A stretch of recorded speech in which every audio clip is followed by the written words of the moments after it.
Hallelujah, praise the Lord. ஆண்டவராகிய இயேசு கிறிஸ்து நாமத்தினாலே உங்களை வாழ்த்துகிறேன். கர்த்தர் உங்களை ஆசீர்வதிப்பாராக. இன்றைய நாள் மெய்ப்பனின் சத்தம் ஒரு மிஷனரி குறித்து பார்க்கலாம்.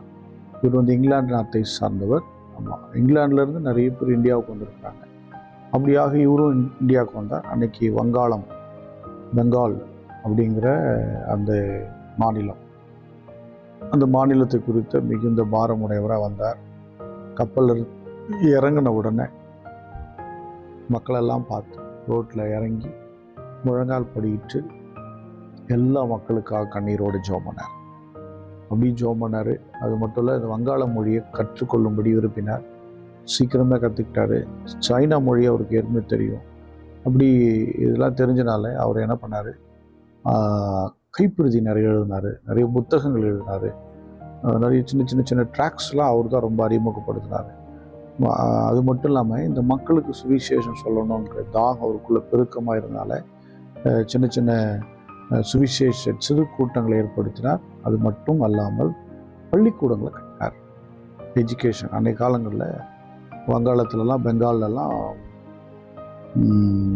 கல்வி நிறுவனங்கள்லாம் கிடையாது. பள்ளிக்கூடங்களை கட்டி மக்களுக்கு பாடங்களை எடுத்தார். நிறைய பேரை தயார் பண்ணார். படிக்கிறதுக்கு நிறைய பேர் என்ன பண்ணார், உருவாக்கினார். அது மட்டும் இல்லாமல் சீன மொழியில் இருந்த வேதாகமத்தை மொழிபெயர்த்து என்ன பண்ணார், இவங்களுக்கெல்லாம் மொழிபெயர்த்து கொடுத்தார். நிறைய மொழி அவருக்கு கற்றுக்கிட ஆரம்பித்தார். நிறைய கற்றுக்கொள்ள விரும்பினார்.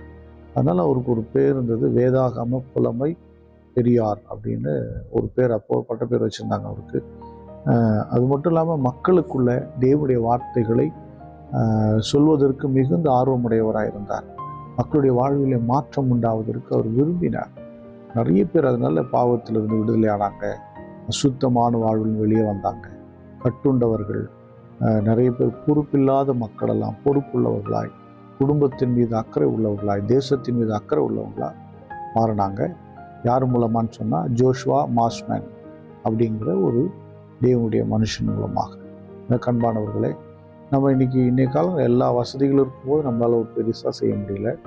எந்த வழியும் இல்லாத போது என்ன சொல்கிற நெருக்கமான காலங்கள், நிறைய டெக்னிக்கல்லாம் கிடையாது. ஆனால் அன்றைக்கு பலமான காரியங்களை செய்தார்கள். அவங்க கர்த்தரையே சார்ந்திருந்து மிகப்பெரிய காரியங்களை செய்து சாதித்தார்கள். நாம் எல்லாரும் ஸ்தோத்திரம் பண்ணுவோம். ஸ்தோத்திரம் ஆண்டவரே. ஜோஷுவா மாஸ்மேனுக்காக ஸ்தோத்திரம் ஸ்தோத்திரம் ஸ்தோத்திரம். அவருடைய தலைமுறைக்காக ஸ்தோத்திரம் ஸ்தோத்திரம். அன்பின் பிதாவையும் ஸ்தோத்திரம். எத்தனை ஒரு பெரிய காரியங்களப்பா, எத்தனை அர்ப்பணிப்பான செயல்கள் ஒரு மூலமாய் கர்த்தர் பட்டணங்களையும் கிராமங்களையும் தேசங்களையும் அசைத்தீரே. உமக்கு ஸ்தோத்திரம் ஸ்தோத்திரம். நாங்களும் எங்களை அர்ப்பணிக்கிறோம்.